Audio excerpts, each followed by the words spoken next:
ಒಲವೆತ್ತಿ ತೋರುವ ದೀಪ, ಹಚ್ಚೆಯು ಕನ್ನಡದ ದೀಪ, ಹಚ್ಚೆಯು ಕನ್ನಡದ ದೀಪ, ಕನ್ನಡದ ಜ್ಯೋತಿ ಅಂತ ಬೆಳೆಸ್ತಾ ಇದ್ದಾರೆ. ನಿಮ್ಮೆಲ್ಲರೂ ಒಂದು ಜೋರಾದ ಚಪ್ಪಾಳೆಯನ್ನು ನೀಡಿದ್ರೆ ಈ ಒಂದು ಕಾರ್ಯಾಗಾರದಲ್ಲಿ ಕನ್ನಡದ ಒಂದು ಕಹಳೆ ಮೊಳಗ್ತದೆ. ಈ ಒಂದು ಸಂದರ್ಭದಲ್ಲಿ ಸರ್ ಕೈ ಇಟ್ಕೊಂಡ್ರಿ ಎಲ್ಲರೂ, ಸರ್ ಎಲ್ಲರೂ ಕೈ ಇಟ್ಕೊಂಡ್ರಿ ನೋಡಿ, ಸರ್ ಕೈ ಇಟ್ಕೊಳ್ಳಿ ಸರ್, ನೋಡಿ ಅಲ್ಲ ಹಿಂಗೆ ಬನ್ನಿ ಸರ್. ಕನ್ನಡದ ಅರ್ಪಿಸ್ತಾ ಇದ್ದೀನಿ.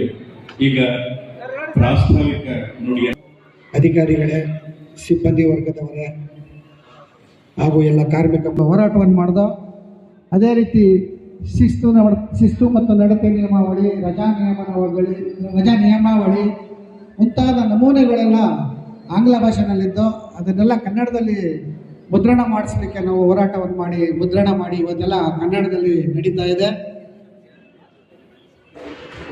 ಎಲ್ಲಿ ನಾಡು ನುಡಿ ಜಲ ಸಂಸ್ಕೃತಿಗೆ ಎಲ್ಲಿ ಧಕ್ಕೆ ಆಯ್ತದೆ ಅಂಥ ಸಂದರ್ಭದಲ್ಲಿ ಕನ್ನಡ ಕ್ರಿಯಾ ಸಮಿತಿ ತನ್ನದೇ ಆದಂಥ ವಿಶಿಷ್ಟ ರೀತಿಯಲ್ಲಿ ಹೋರಾಟಗಳನ್ನ ಮಾಡ್ತಾ ಎಲ್ಲ ಹೋರಾಟಗಳಲ್ಲಿ ಯಶಸ್ವಿಯಾಗಿದ್ದೀವಿ. ಈ ಕನ್ನಡಿಗರಿಗೆ ಉದ್ಯೋಗದ ವಿಷಯ ಇರಬಹುದು, ಶಾಸ್ತ್ರೀಯ ಭಾಷೆಯ ಸ್ಥಾನಮಾನ ಇರಬಹುದು, ಹುಬ್ಬಳ್ಳಿಯಲ್ಲಿ ನೈಋತ್ಯ ರೈಲು ಸವಾಕಿನಿ ಮಹಿಷಿ ವರದಿ ಜಾರಿಗೋಸ್ಕರ ಸಹ ನಾವು ಹೋರಾಟಗಳನ್ನ ಮಾಡಿದ್ದೀವಿ. ಈ ಹೋರಾಟಗಳಷ್ಟೇ ಅಲ್ಲ, ನಮ್ಮ ಕನ್ನಡ ಕ್ರಿಯಾ ಸಮಿತಿ ಸಾಮಾಜಿಕ ಕಳಕಳಿಯನ್ನು ಇಟ್ಕೊಂಡು ಕೆಲಸ ಮಾಡ್ತಾ ಬಂದಿದೆ. ಯುದ್ಧ ನಿಧಿಗೆ, ಪರಿಹಾರ ನಿಧಿಗೆ ಮಾಡಿದ್ದೀವಿ.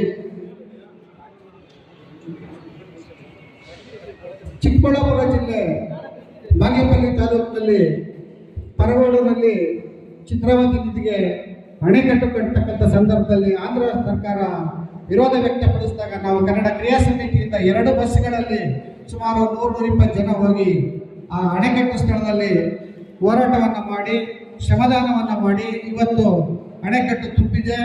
ಸುತ್ತಮುತ್ತಲಿನ 100 ಗ್ರಾಮಗಳಿಗೆ ಕುಡಿಯುವ ನೀರಿನ ಸೌಲಭ್ಯ ಸಿಗ್ತಾ ಇದೆ. ಈ ಹೋರಾಟದಲ್ಲಿ ಸಹ ಕನ್ನಡ ಕ್ರಿಯಾ ಸಮಿತಿ ಯಶಸ್ವಿಯಾಗಿ ಭಾಗವಹಿಸಿದೆ. ಇದಿಷ್ಟೇ ಅಲ್ಲ ಸ್ನೇಹಿತರೆ, ನಾವು ಪ್ರಶಸ್ತಿಗಳನ್ನು ಸಹ ನಮ್ಮ ಕನ್ನಡ ಕ್ರಿಯಾ ಸಮಿತಿ ವತಿಯಿಂದ ಸ್ಥಾಪನೆ ಮಾಡಿ ಪ್ರಶಸ್ತಿಗಳನ್ನ ನೀಡ್ತಾ ಬಂದಿದ್ದೀವಿ. ಕರ್ನಾಟಕ ಚೂಡಾಮಣಿ ಪ್ರಶಸ್ತಿ, ರಾಮ್ ಜಾಧವ್ ಗ್ರಂಥ ಪ್ರಶಸ್ತಿ,